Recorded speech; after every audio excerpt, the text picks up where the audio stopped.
Those aren't too good trees though. So this tree would be too much of a lean for you? Yeah, you're like this. Yeah, not necessarily, because I've watched a video on with the steps and stuff. Stay on the tops or the top side of it, above the lean, and it's actually almost like a recliner. Some of these people are climbing up these trees. Because think, you're not going to be in a stand, you're going to be in a harness. Well, he won't, but for us, this doesn't matter anymore. You got to take the mindset of a perfectly straight tree out of your head. So, okay. Well, no, I mean compared to the tree right behind you. All right, so how are you going to set it up right there? Huh? Explain. All right, so you're saying this is a good tree to run a saddle. Where are you putting your first step? Right here. Why are you doing it there? I'm staying on the back side of the tree. Okay, so what if the doe comes right where Jesse's standing? Spin right around. With the once you pull up the your tether, because now I got that ascender device, so I pull up all my slack. Remember, I was sitting down obviously when I was shooting that first time, but now once you pull up that ascender, you're leaning. So initially, when you're facing the tree, I got all this, and all you do when you're on your small platform or whatever is you spin right into the tether. That sucks you to the tree, and you now have all of this. But it's not going to affect your shot bringing them two cables down. No, it's one Not cable if you're turning, like point. exactly what he said. When you turn, it's bringing it and hugging it towards your body. And that cord is coming across right here, right across your chest, and you'll be sucked right into the tree. Mm-hmm. And then you got all of this. See, that's where you got to change your thinking a little bit from the tree stand hunt to saddle, because now you have more flexibility. Like when you were on a saddle, yeah, you might have this 2 foot by 2 foot platform to move around, but at the same time, you're on a smaller platform or a ring of steps like I'll use. I'll put 2 steps, one on either side, and I'll walk around, or even walk around the back. All right, so how high you getting up? Huh? How high would you get up in this tree? I would get right below this big branch. About 12, I was 12, 15 feet, like right above this little puffin of. So you're saying your shoulders branches here? You're why don't you sit up in between those Ys? I was going to say I would put my shoulders or my waist right at that first fork, the first offshoot off the left side, because I can run, instead of trying to wrap a tether around that entire tree, I'll wrap it around one of those forks right off of there, and you're golden. If all you had was a stick to get up there, would you wrap around? Okay. Because they're all on this side. Why wouldn't you? So then you want to angle yourself so that you have it working in your favor as cover. Well, see, the cool thing with the steps is you can move it, bounce it to the left or the right, and then go back to your original setup, your original climb. That's what I'm finding out about the flexibility of this stuff. You gotta the perfect, like this tree right here is really straight. That would be a good tree for you guys because you got cover. If I'm right, you guys are the tree hunters. This is my first year in a tree, so you guys take that up 15-20 feet, but you've got this whole area covered. You've got this trail coming in from the side from where he said the doe came through. You've got this backside covered, and anything coming from over there in that cornfield, and you're set. Well, that's why I looked at this tree, because I've got the cover around, and if I get up right above these lower limbs on the smaller tree here, I've got the shooting once it gets out here. Absolutely. And I've got the cover. If they walk underneath me, they can't look up right at me. Mm-hmm. Well, it's also leaning like this. Yeah, but again, with a saddle, you can have a little more flexibility than just hanging a stand. And you'll see once you get in the tree. You have to try it first, because now that I've been doing it for 2 months, and especially now since I have that ascender just to pull that line up and not have to worry about just that prosic knot, it's 10 times easier. And also, if you preset your steps or your sticks or whatever you use, you're right up the tree. You're already using your lineman's line. You're up in the tree literally in less than a minute, and you're there. You're ready to hunt. It's all a matter of dragging up your bow and your bag. Definitely, we're going to be grabbing that belt of hooks from Big Whitetail Dreams. I think that's going to be an awesome product. That does look like something was laying there. It doesn't look like it was very big. No, that looks like a bed. It's all matted down around. There's a trail of branches off. Really, I'm at the Y right now. There's one that comes through here. One that comes just around this little group of trees. There's a trail up in here. It's a little, yeah, you can see it right here. Actually, where the sun is. If you follow the sunlight, kind of wraps. And it's going up to that cornfield Yeah. there. There's another one backing around here. Another small trail coming through these trees over here. Taylor, that way or that way from right here? What trail? Yeah, there's a footprint right down here. There's another print or two here. Now it's in heavy leaves and stuff, so it's not a print, but they're walking through. Well, that's what I said. They have to be using this little bottom down in here because you're going from field to this field will to take you to that field. cornfield, right? Yeah, right up Okay. in this corner And in then the this opening. takes you into the, we'll call it a micro hollow or whatever. I don't Yeah, know it's just a little bottom. How deep does it go? It's not When it very. goes down, I can see it coming back up. And see, that's another field right on the other side up There there. you go. So that makes sense for here and here. And then they can go up to that field too. Mm-hmm. So we need to drop and follow this down. Yeah, they're nipping off this green stuff right here. Yep. It's all nipped off here. They're taking this ravine Uh-huh. and just branching off into each field. Yeah, because there's like 2 or 3 openings up into here already, I see. And I wasn't even looking. Don't look at these. This is where it's at. Yep. Right there. Oh, heck yeah. Dude, look at all that traffic there. Yeah, that's where it's at. So we got a trail coming from the cornfield that's right about 30 yards from us. So they're coming in from the cornfield. They're following this trail and they're dropping down to where there's an old run right down below us here, and they're leading up to the other field where Matt and Jesse are standing up here, and the tracks are going up past them up into the other field, but the run keeps going down into the bottom down here. And so they've got so many different trails to where they're able to just field hop or stay in the thick cover down in here. A lot of good sign down here, a lot of fresh sign too. So we're definitely going to be marking all this. Basically what we ran into is more of those plants, and it wasn't as pronounced a trail, but they're going through. All you do is watch the plant tops, because they're just eating them as they walk along this top side above you guys. So they're coming up the creek, or this, we'll call it an overflow creek, and they're coming up on this top side, and they're just going, I bet you we'll find 5, 6 more openings on the way up as we continue this way. Because that bedding's down. So we're heading down to a bedding area and come across a real nice scrape from last year. Oh yeah. There's the Scrapes. And trail heads on down there towards the bedding. trail. There's 2 trails there. I forget which. I think we took that one. Yeah, we took the lower one. Well, I mean, they're in here though. Oh yeah. That's for sure. No, you should have seen it late. Last year when we scouted, when we were scouting, it was. You couldn't walk anywhere without seeing sign in here. And Really? honestly, We just never had a camera to put it up. I'm You got all this. You got one. You got one lane right here. Yeah, I actually like this one right here a little better. Okay. why is that? There's more. So if you get in this tree, you are literally limited to all sides. If you get in this one What right is here, it? there is a lane down through LT5. between where you're standing right now, down through underneath this little tree right here into that opening. If you get up high enough, you're down. You can actually get down into here. and then Right here would be an issue, but out behind you right here, you can get through. There's your. Swipe up. Down and back there. right here, you can get through that. I would say this one, 'cause you got enough cover. I mean, it's still limited shooting no matter where you go through here, but that one has at least more shooting lanes as far as from that. Okay, so then going back to his question, when you see this sign right here, and you were to find a tree right here, if you were walking in on like a first time, you've never been in here, would this be enough sign for you to be like, yes, I want to set up right here, or would you keep looking? That bedding area alone back there those are big beds. I mean, you don't see a whole lot of those too often, and that was a lot bigger than what I've actually seen in most places I've hunted before. Okay, say you do pick that tree. There's so much. You got such a limited selection of shot placement.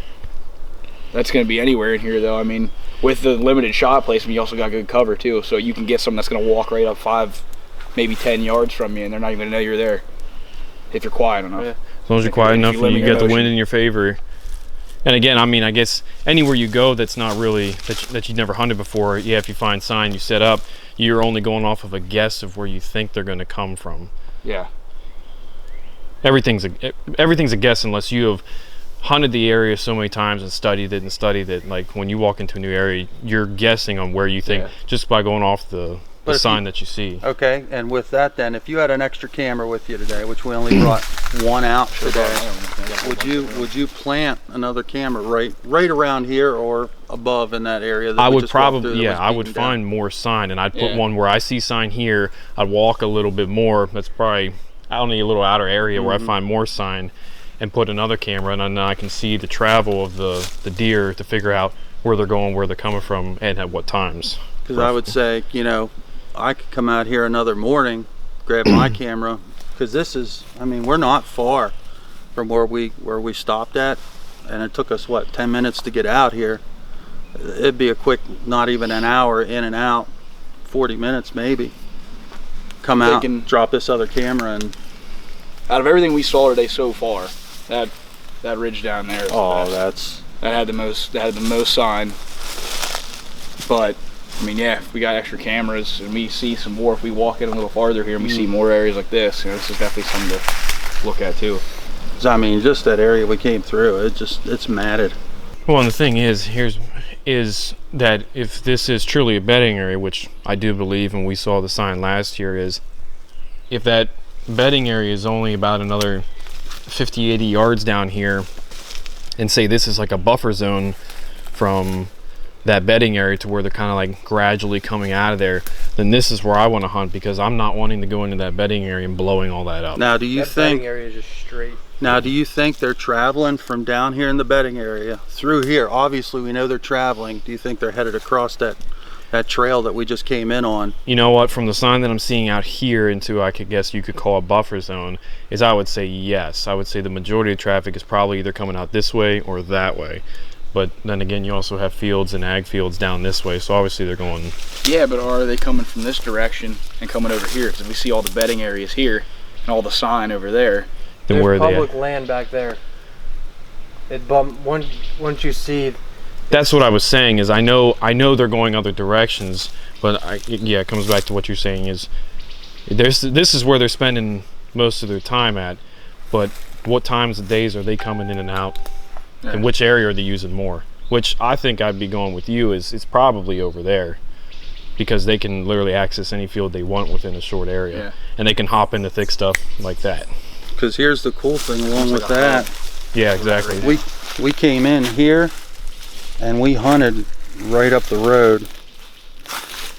We came in and parked. Good grief. Yes, I am the pin master. So we came right off of this road right here, followed this up. We've hunted back here, and we've hunted over here off of this road. And then the year before that, we actually scouted below right in here. So all of these areas are all within 1.5 miles of each other, 2 miles max, which just goes to show what I was talking about watching that older gentleman's channel the one day that I shared to you guys.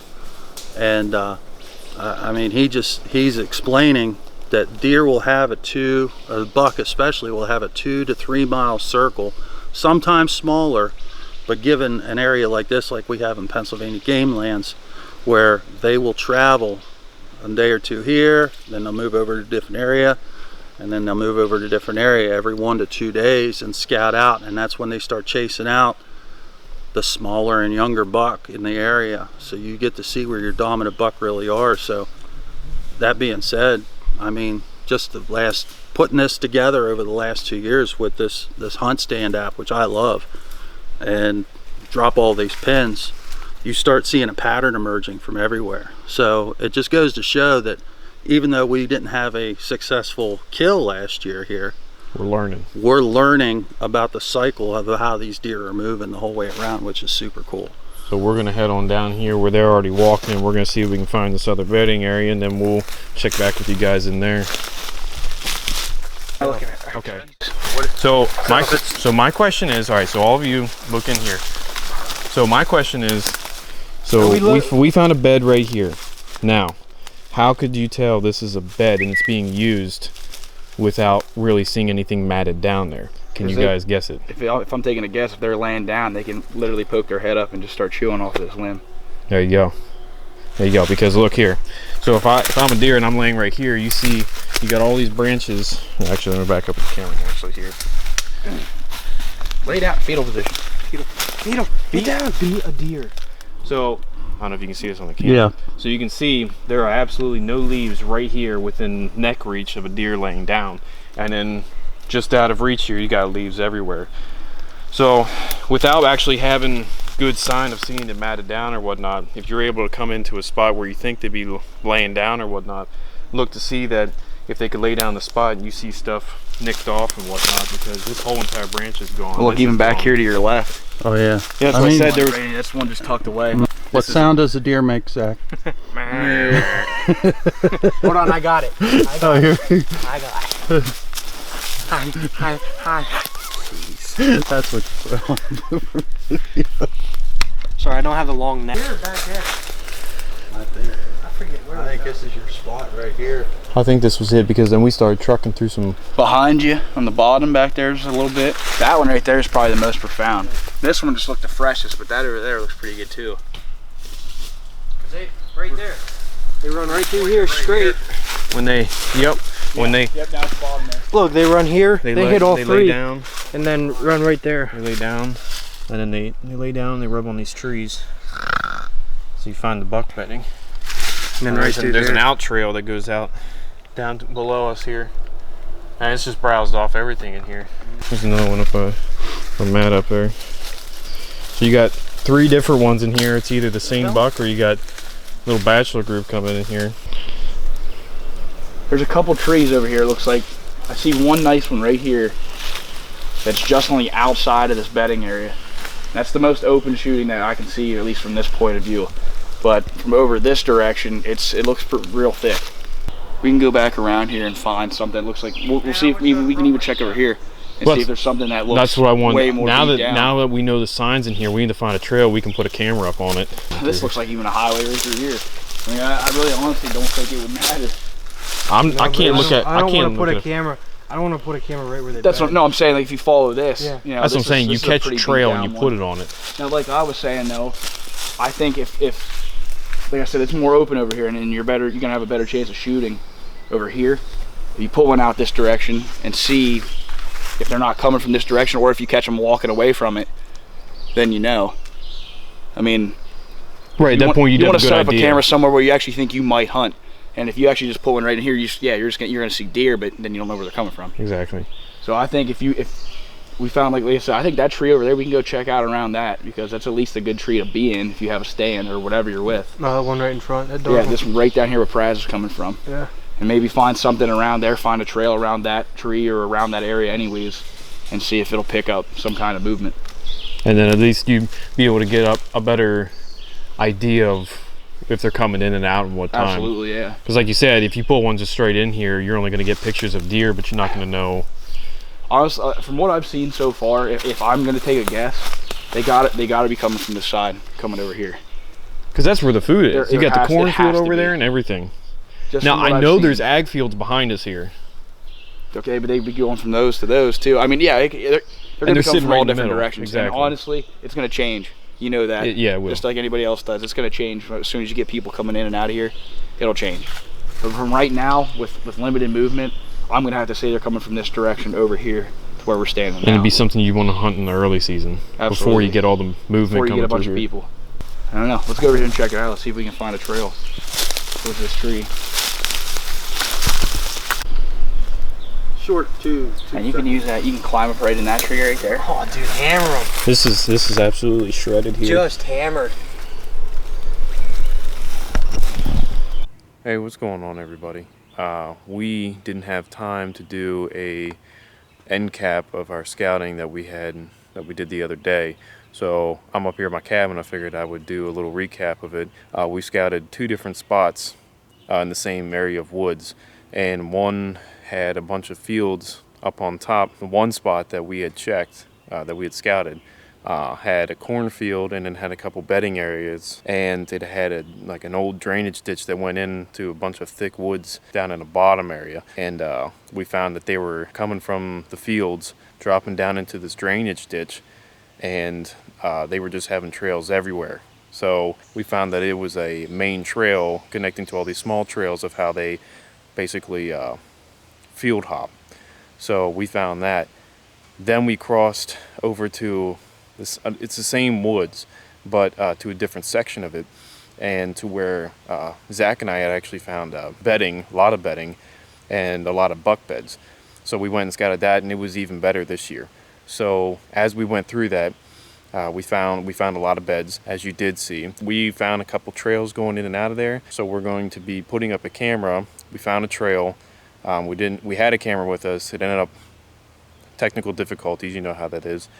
So we're going to be putting a camera up on one of the trails. We had marked it on Onyx. We've been using that. We love the app. We marked on Onyx where we want a camera, watching one of them trails.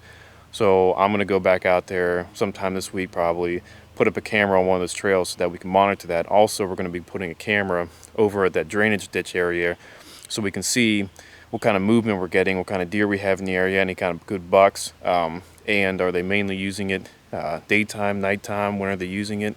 So we just want to get a feel for that. I thought it was a great scout, great area. Everybody loved it. We saw a lot of good deer sign.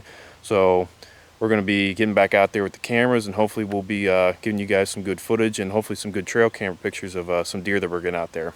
So we'll hope to see you guys on the next episode.